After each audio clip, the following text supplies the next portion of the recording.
dad sold out that same theater. What was that like? Did you think about that while you were in there? Yeah, of course I thought about it. But, like, What did you think about that? No thoughts? well, I was just confused. You were confused? I was just like confused. I was like, this guy did that? Because like I don't know. I live with him. I don't watch any of his stuff. Yeah. So I have like no idea because I don't want to. Yeah. So I have no idea what he like. I have no idea how because I don't know what he says and I don't know like. I don't know. I don't think I'll ever be able to understand it because I know him as my dad. Mhm. I don't know him as someone who's funny. Like, Mhm. okay, well, like you know what I mean. Like I I don't know know what you him as mean. a comedian. So like I can understand it. I can be like, oh, okay, he sold this out, but I'll never be able to like really get why because I'm never going to watch this comedy and find it as funny as other people will because I'm too logical.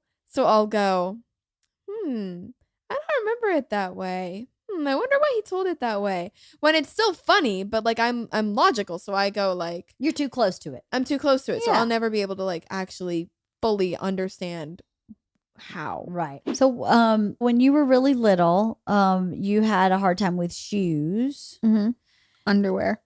socks, and underwear for sure. Mm-hmm.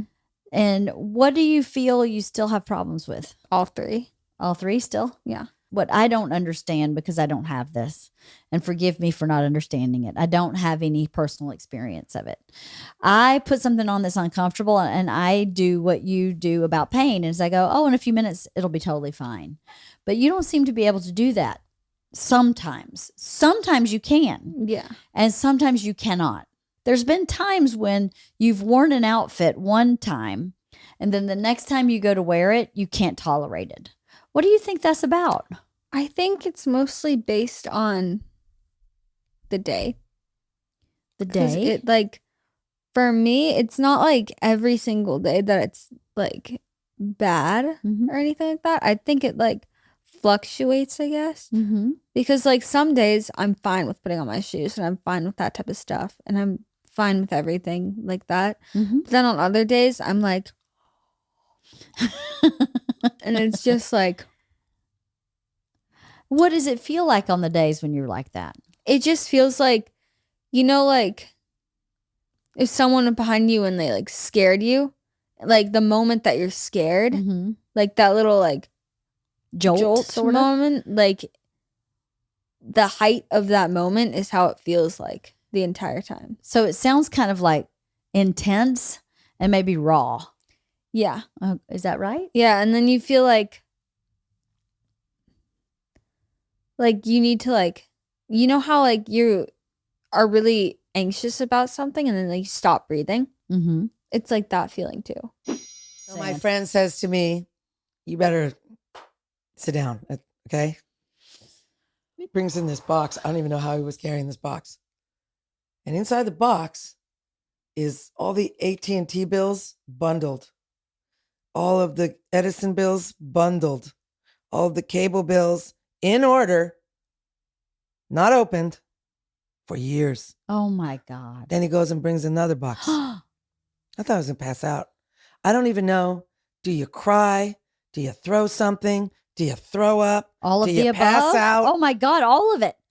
There was checks in there that weren't cashed. I call vendors for my business. You never paid me. Like, we sent you a check. They reset. This is the sickest thing I What ever was saw. his problem? I don't know, but there was some weird thing with like hiding the mail. It was all about controlling like the outcome. I don't know. So I had to dig myself out of that mess, which you can imagine. So like normally if your phone bill is $100 and you don't pay it this month and then next month's bill is $100. Yeah. Then you get a notice. Yeah. Right? Yeah. And then they say you have to pay to get disconnected. Some of these bills were literally $4,700. How do you get that far? Yeah. They weren't that big monthly. Right. It's not like it was $1,300 a month and it was 2 months. Yeah. Yeah. I know what you at mean. $2,600. It was an accumulation of months and months and months of neglect. I was like blown away. This isn't like a normal thing. Like, what do you do? Yeah. So this is where I just made my list. I called the IRS and I told her what had happened. And she said, my ex-husband did the same thing to me. And I'm going to take your folder and I'm literally going to stick it down at the bottom of the pile. You're not going to hear from anybody for about 2 years. Oh, wow.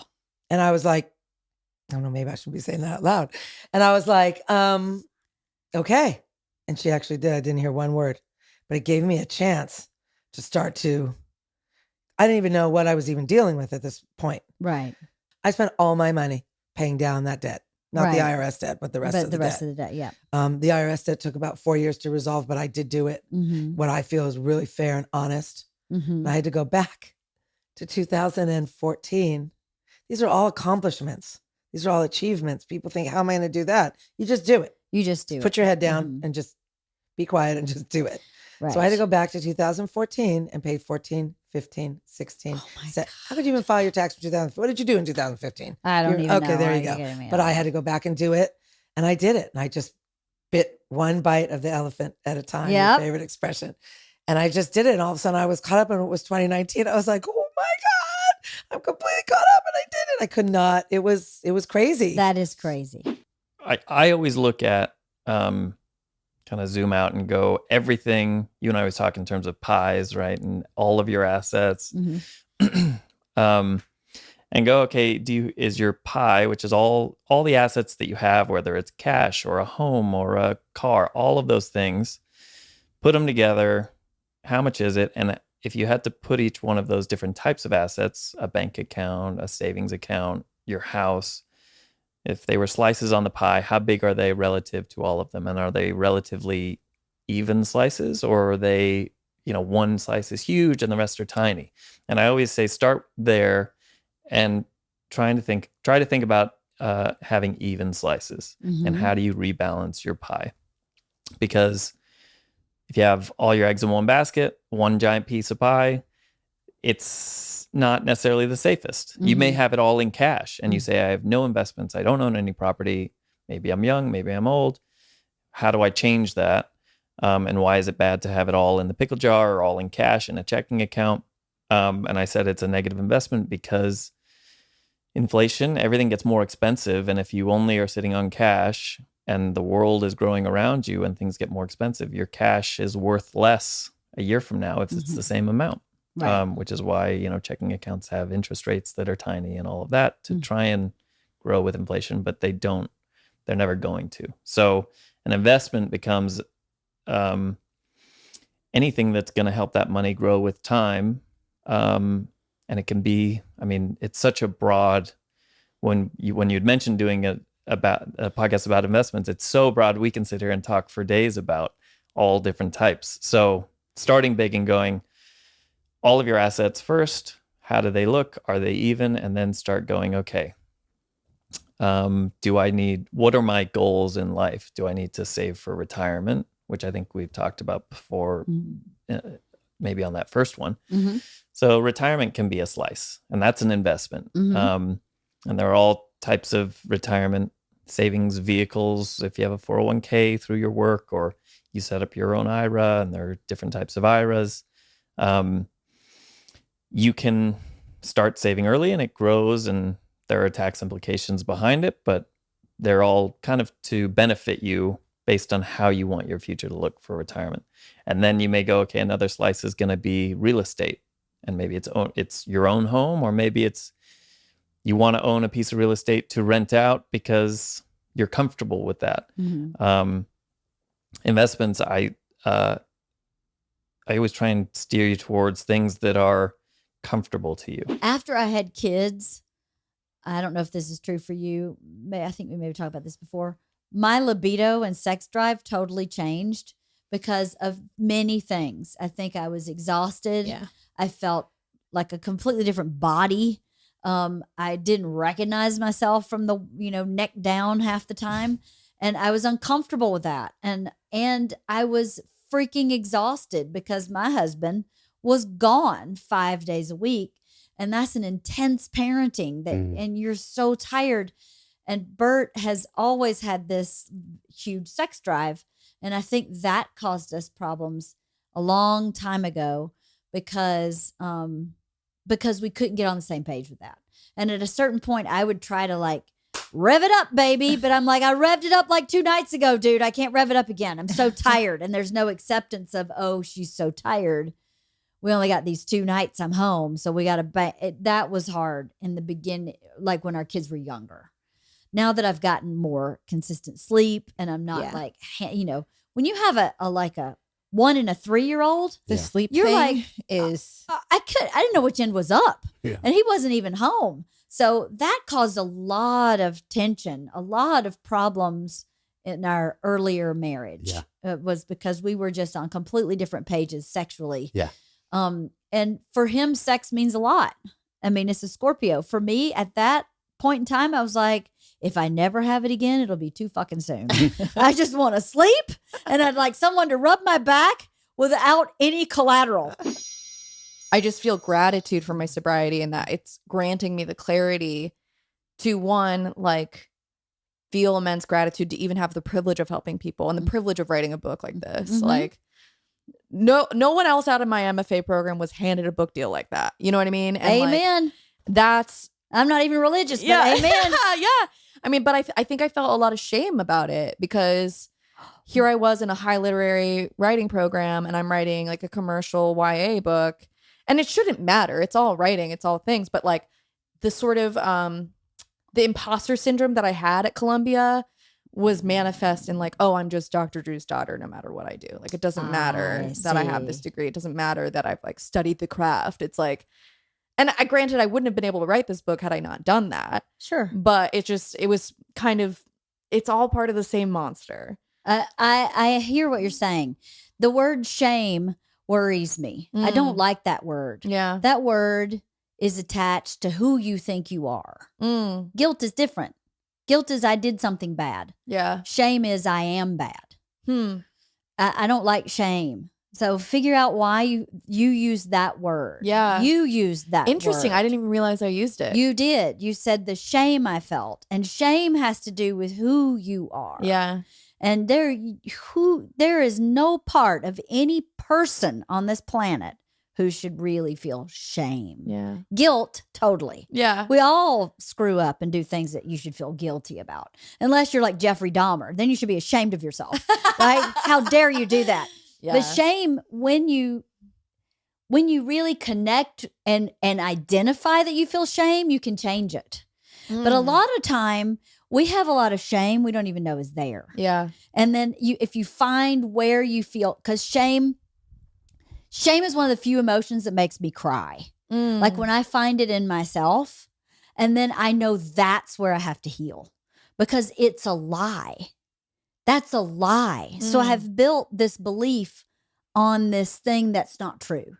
Part of it may be true, and the part of it is true is guilt. And I'll totally accept that.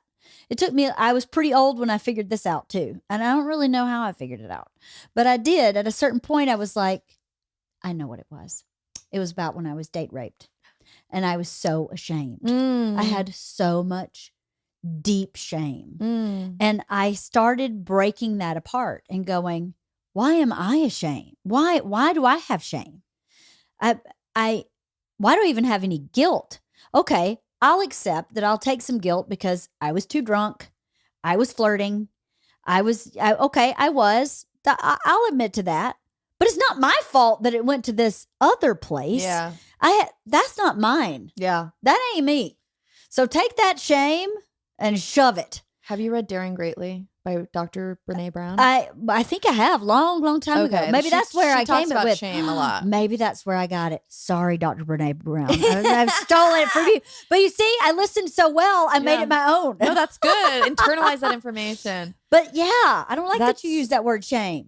I'm glad that you picked up on that because I didn't even like I feel like I'm someone who's like processed my shame or whatever. But oh, I feel like that obviously, too, and it yeah. comes up all the time. Yeah.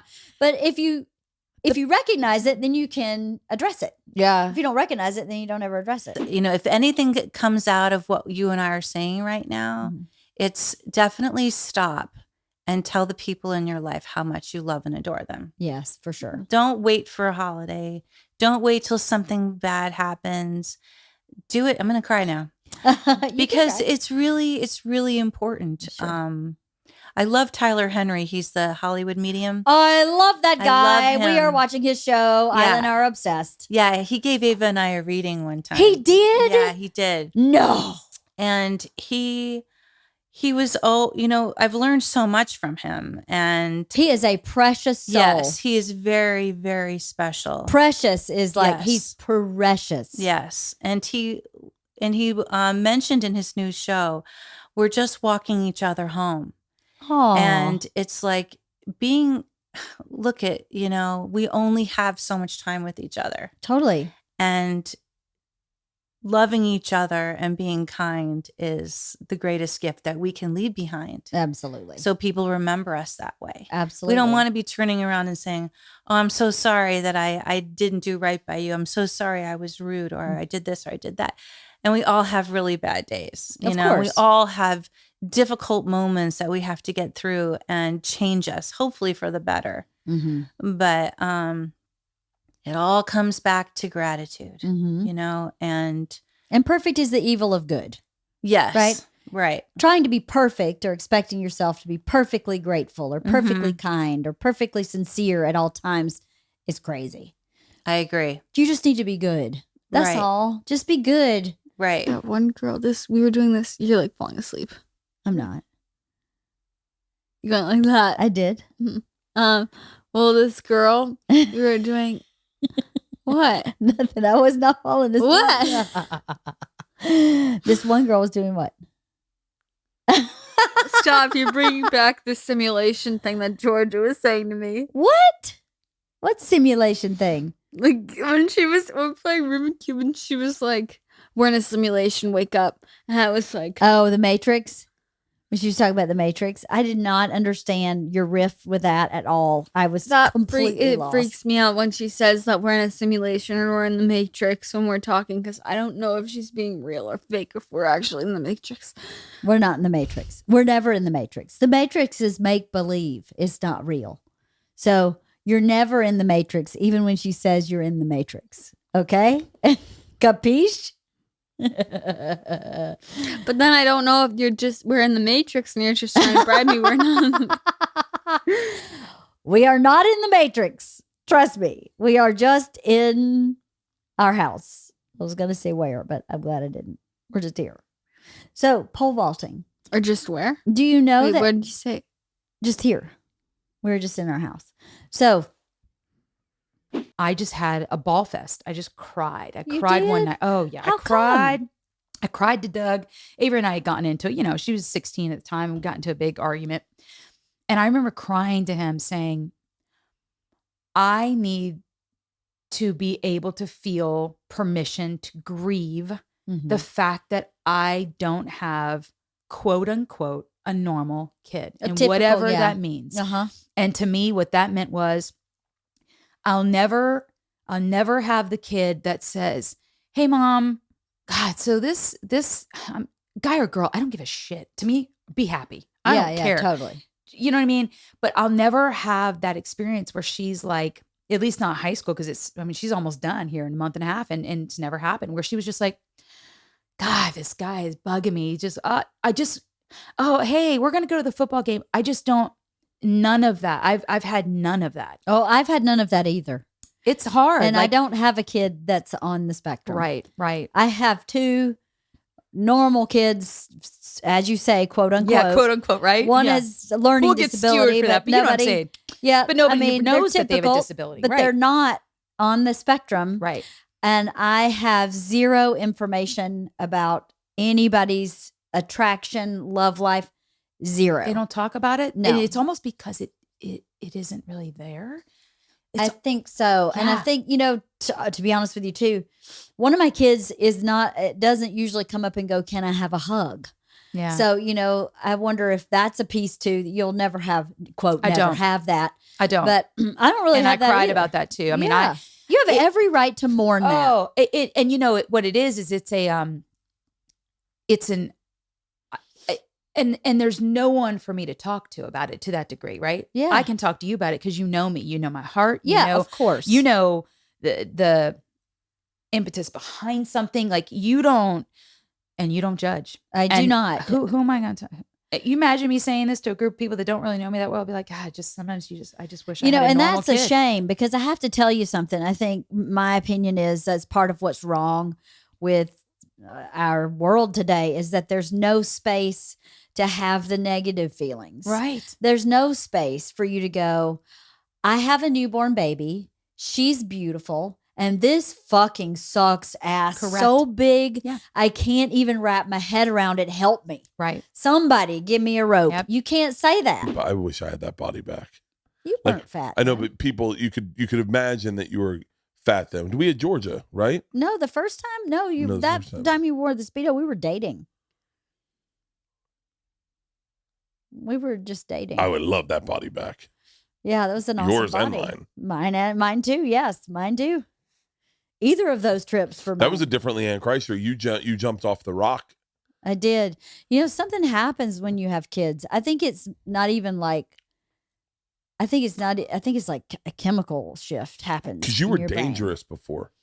Yeah, I was a lot more brave with stuff like jumping off rocks into the ocean and jumping off a bridge into the water. And now I'm like, ooh, no. And I think it's because I have kids. I think something instinctually changed, really. Yeah. Yeah, I do. Because in my gut goes, no. Really? No, you're not doing that. No. And before my gut would go, fuck yeah, we're totally doing I that. love jumping off something. I do too. But I wonder how I'd feel about it now. I wonder if it just changed permanently.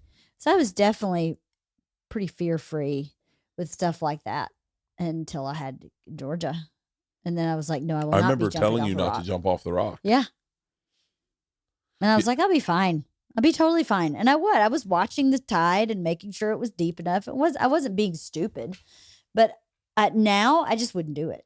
Really? No, it's something in my gut. And it changed. I mean, I don't mean this too revealing, but I think there's something that changed in you sexually too. Like you were a little more of a wildcat. I was. When we met. I I was trying to was. work on a bit about that. I think that that's a layered thing with the sexuality that changed after I had Georgia.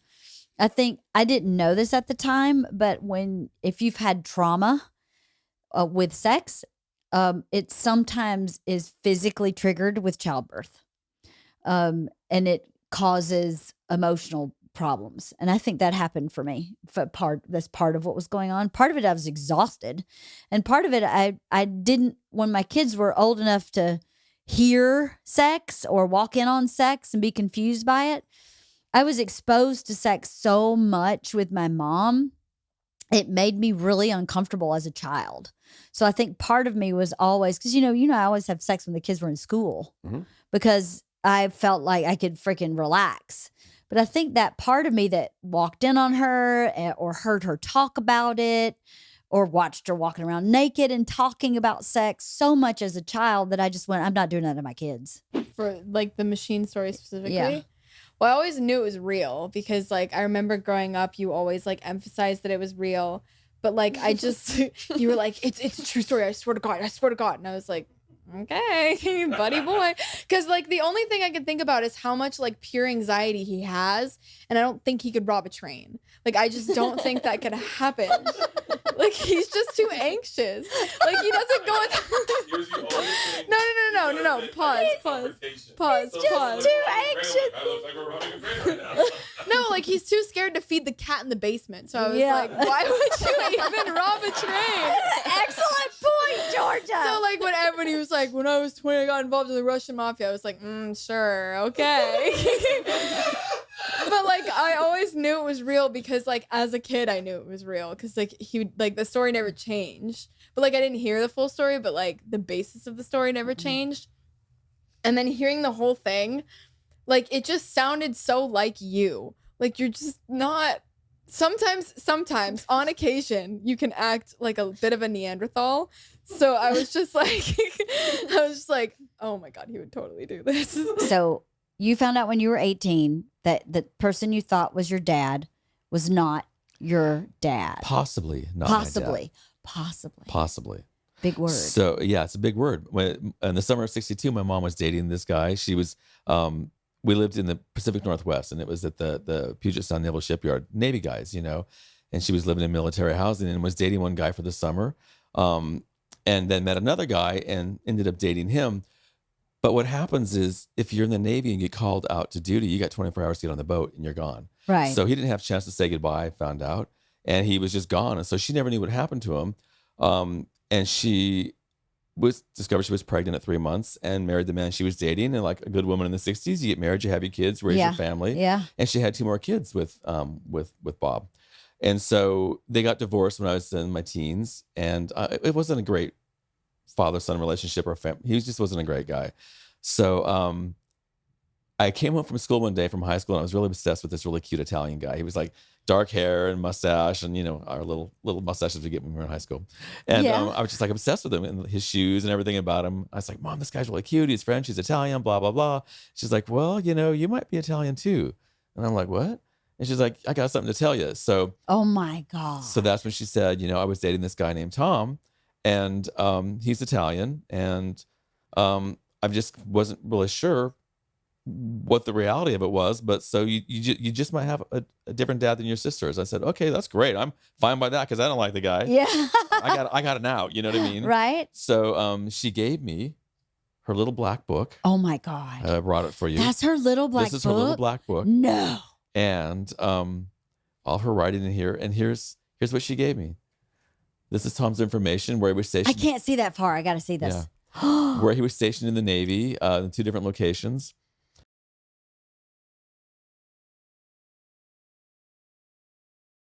And she was like, she wanted me to find him. I think she always wanted to know what happened to him. We are in our early 50s, and we have decided to pack up our home, sell it. Well, we're just packing up actually our belongings, literally clothes and important papers, selling everything in our house and traveling. We had 3 daughters. Our youngest just graduated high school. She's starting college in the fall. And our thought was, when she's out, we're going to do this. The pandemic taught us that my husband can work from anywhere. Mm-hmm. I own a business, so my business is a little different. I still have a lease on my space, but what I do for a living, I can do anywhere as well. And there's just no reason to live in Los Angeles for us. Mm-hmm. We find it to be very expensive. And as we're getting older and figuring out retirement, we know that it'd be challenging to retire here. Mm-hmm. We could do it. We just couldn't do all the things that we really love to do. We'd have to really watch our money, and we don't want that. We want to have more freedom with our money. Yeah. So we want to find a home somewhere, and it could be overseas. We're open to anything. We want to find a place where our money could go a little further. And he wants to semi-retire. So the goal is that maybe he only works 6 months out of the year. He's a television editor. So now with the pandemic, all he needs is a laptop and he can work anywhere. Yeah. That's amazing. I can fit my entire rig in a backpack and just go. So that's amazing. Second monitor, everything, you name it. And so, for me, the reason we want to leave is not, like, I've always had the desire. Like, I was kind of a nomad when I got here, and it's kind of surprising to me. I've been here a quarter of a century, just in one place. Yeah. So I always just, I love being in airports. I love getting on, a train or what, you just name it. And I'm ready to go. I wake up really early when we're on vacations and stuff. And I just like walk cities. Like, I'll grab a cup of coffee and the kids will be, passed out, and Denise will still be in bed. And so I've just always had that urge to like, let's go. And You're I a know, traveler. yeah. And I know that if we stay here, Denise is just going to have me doing random things like ironing curtains, and like, we're empty nesters. So she's just going to give me these little weird, odd jobs to like fill my day. It's true. What are you doing? That's what I'm going to be saying. What are you she'd doing? Be like, hey, this needs done. And then, I find that I'm embroiled in some project or whatever and hating life. So I just didn't want to, I don't want to go out that way. So we're moving. Speaking of college, how are you guys feeling about that? Honestly, I'm excited. I've always wanted to go to college. Like, I know when I was younger, I really didn't want to. I would like count down the years I had left at home. I'd be like 16 years left, whatever.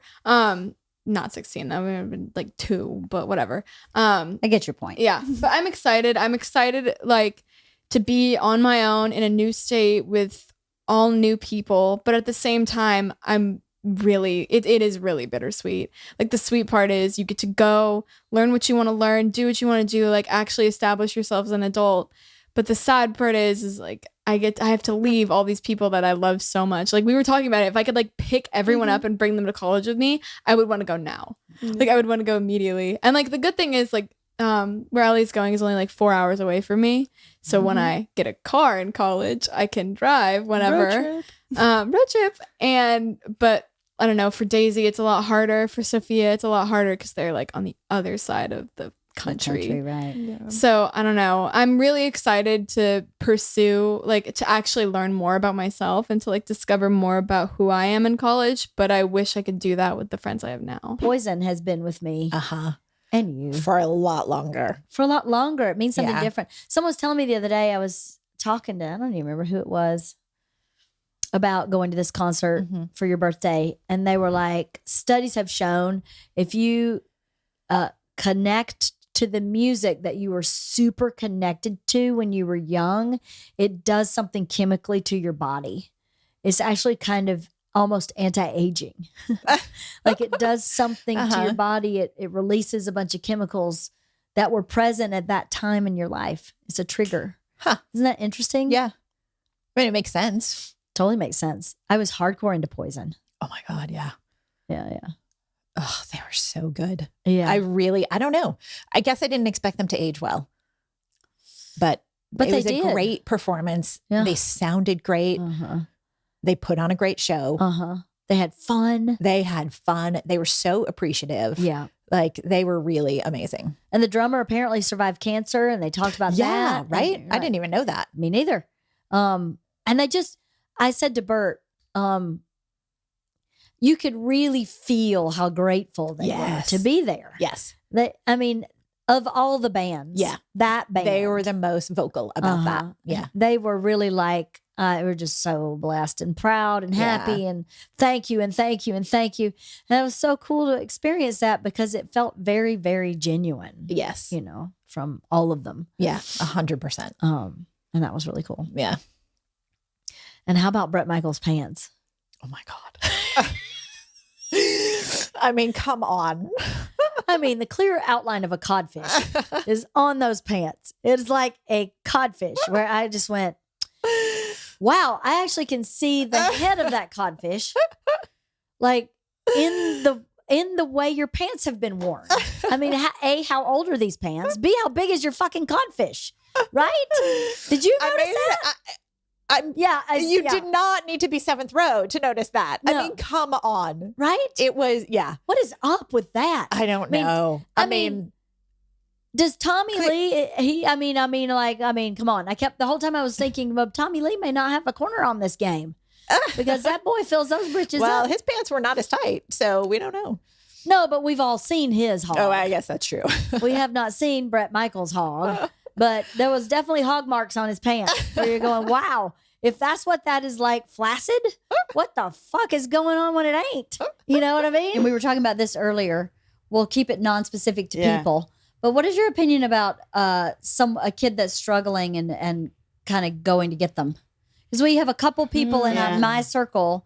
I know two people actually, whose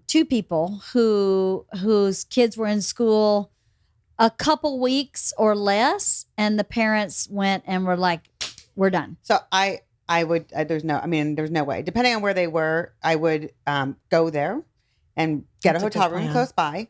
And I mean, the unit. Most of the colleges have amazing support systems. They're anticipating stuff like this happening. So I would find out what the support systems are. I wouldn't leave if my child wasn't okay, but I would definitely be pushing and encouraging them to stick it out because that's going to happen, that's really common in the first 2 to 6 weeks that you regret it and don't want to go. But if you can get over that hump, it gets better. So I know that there's every college has these amazing mental health resources, and depression is real and in those first few weeks. And so you just got to get through, hopefully get through that period, unless it's so severe. And then, I guess you have to. Well, I guess you make would that want the decision. college to advise you, right? Yeah. If the kid went and got the counseling you're talking about, and the college counselor went, yeah, this isn't working, this isn't right, then Yeah, of course you would listen. Mhm. But my orientation said, listen, first 4 weeks are just dicey. Mhm. Your kid may be fine until the 4th week, and your kid may be terrible all the way till the 4th week. So every kid processes this differently. You have to be patient, and you have to keep encouraging them to join a club, reach out to resources. There's so many things be in play. They social. could have a terrible roommate. They could Yep. Yeah. their classes. That's a big deal. They, I have Yeah, a friend whose son and all of his classes ended up at nighttime, and Ugh. that kind of stinks. I have a friend whose daughter is at Berkeley and they didn't have housing for everybody. And so she's in like a common room and they have no Oh, closets or bummer. anything. And so like, there's a lot of things in play, but it's 4 years. Yeah. And so there's like it's not going to be all great. And it's a bummer if it starts not great, Yeah. but hopefully you can find your things. There's so many. I mean, the universities are so prepared Mhm. for that to happen. Yeah. I You think just so. have to really seek out those resources. How do you like jujitsu? It's so awesome. You like it? It's so awesome. What do you like about it? I like being able, I feel like it soothes my anxiety a little. How so? Because like I kind of know how to now defend myself better, which is like a better advantage, because I'm always afraid, like not always, but like if I'm usually afraid, like if I go out or like if I'm in my room, like my anxiety tells me like someone's gonna come in here and someone's gonna kill you, sort of thing, or someone's hiding in your like chest or drawer thing, Yeah. like that. So it's kind of just like a paranoia thing. Uh-huh. So I feel like it kind of suits that, knowing that I can actually do something about it. I watched Minx before Jennifer suggested that you be a guest. wow. I thought it was great. I Oh, like that thanks. show very much. I like being in the 70s, Yes. and I like the lead. I Yes. like her whole story and path. Yes. You are lovely to watch Thank you. because your character has such a pure heart Yes. and just wants to be helpful and just wants to be productive and Yeah. wants to be, in the middle of this exciting moment. Totally. And it's so awesome to watch. Thank you so much. And I watched that. And then today, when I knew you were coming, I did a little bit of a deep dive on your YouTube. And I was like, the one thing that the word that comes to mind after watching all that is that you're very playful. Mm, I find you to be like playing, yeah. almost like a child, Yeah. but you don't look like a child at play. You look like a grown up at play. Yeah. And it's awesome. I was like, that's freedom. That's, yeah. Do you feel that way? I think so. I think that I do. I have a warmth, I think. But like inside I have crippling insecurity, and it is very much acting. Like I was having this conversation with Jake Johnson on like yesterday on Minx, and he was like, it's so wild because you like, I can see you beating yourself up between takes, and then you go in there and you're just like a sniper. Like I don't understand. It's like a lot of people, it's if they had something like bad happen the night before, they'll bring it in and they'll add like darkness to the character, but you can like completely shut off those voices, and you like during a take, you act with like such confidence, and then between takes, I was like, the darkest place in the world is an actor's mind after a director yells cut. It's just, I just am like, oh my God, what the hell was that? I'm a psychopath. We have our third kid, who we adopted. My nephew. Her nephew. Tell me his name again. Avery. Taking in Avery was the perfect and right thing to do. I think it's just a matter of like, kind of like finding your place in the world. Right. I think Avery found his place in the world. Oh, that's amazing. And it's really great to see that. And I felt like that as a kid too, where because I had two parents who were very self-involved with their own, self-destruction and issues that they were dealing with. And so I felt alone. And when I finally met a person that I could count on, it was so important to me. And like, Yeah. and it made me realize, I was like, how important that role is for somebody. Yeah. Which I guess is the whole reason that like, I was like, yeah, I could be a parent. Like I could be a step parent. Yeah. You know, because like I realized like how important it is to have an adult you can count on. It's so important. Yeah. It's essential. That it's Essential. It literally is essential. It is. I mean, that essential. is the thing that they say is defining in terms of like kids from really, really awful backgrounds who are in terrible situations. It's just, is there one person? That's Is right. there one person? And that's sometimes all it takes is one person. Yep. Mm. I know. I would just had this conversation with my dad. Literally, I hung up with him 10 minutes before you got here. And we were talking about something. And we were talking about mine and Bert's relationship, right? And I think we have a really good relationship, not without flaws, Sure. but pretty good. And I was like, you know, it's being, people always think it's so hard to be married to a comic. And I just don't see it that way because I don't mind being by myself. Mhm. Right. And yeah. I'm happy by myself. And my dad goes, that's because you like yourself. And I Mhm. said, that's because you liked me. Mm, You liked me. yeah. So if you liked me, then I could like myself. My Wow. mom didn't So like me. true. She didn't like me. Yeah. So then you go, well, how can I like myself? Yep. Right. But my dad, man, there was a spring in his step when he saw me coming Mhm. every single time. I Oh, was that's never an amazing. inconvenience. I was never a dread. I was never anything but, ooh, I can't wait to see LeeAnn. Yeah. And we did everything together. Now he had the benefit of only having me 4 days a month. Right. Sure. So he can Right. work. But, you know, so it's not really an even playing field. But for me, that's all I needed was there's this guy that every time I show up is excited to see me and is fully plugged We in. were going to talk about, you know, what it's like to be an empty nester because I'm full on in it. Yep. I said, oh, I can't wait to tell LeeAnn what has happened in our lives. And what has happened in our lives is my husband has become the naked guy. A naked guy? And I told him, I said, I'm going to talk about this. And he was like, what are you going to say? I'm like, the truth.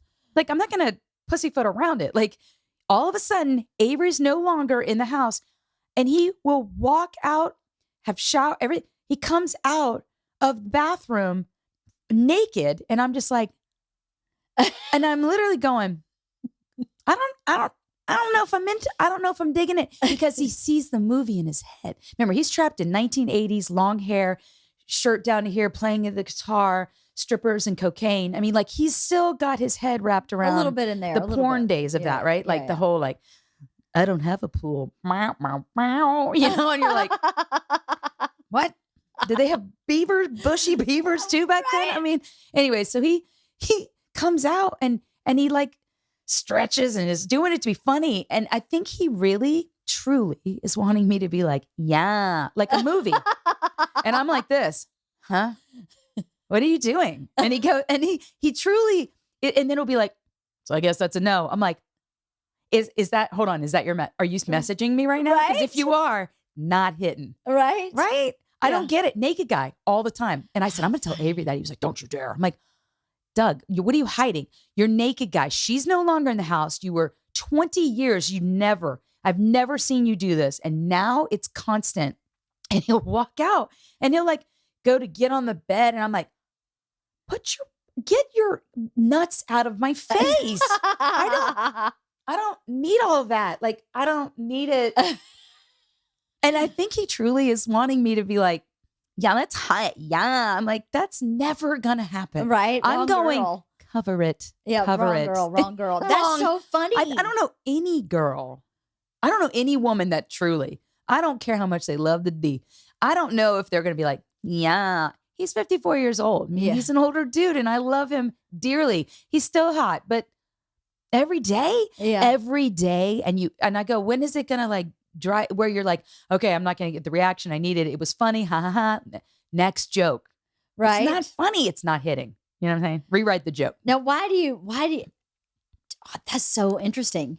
So was he naked guy before you Never. had Never. Not when Never. not before He Avery. has never been naked guy. That's why I'm saying, is he going through a midlife crisis? Like, why are you naked guy? He goes, the thing is, if roles were reversed, and I'm like, but they never roles will were be. See what I'm saying? There's a movie. If roles were reversed, there is a movie. There's a movie. And I go, who's starring in this movie? Like, Right? what? who wrote the script? And how old are they? And do they have like a cigar out of their mouth? And are they like, hey, kids, let's watch that? Like, what Or is are he they like 14?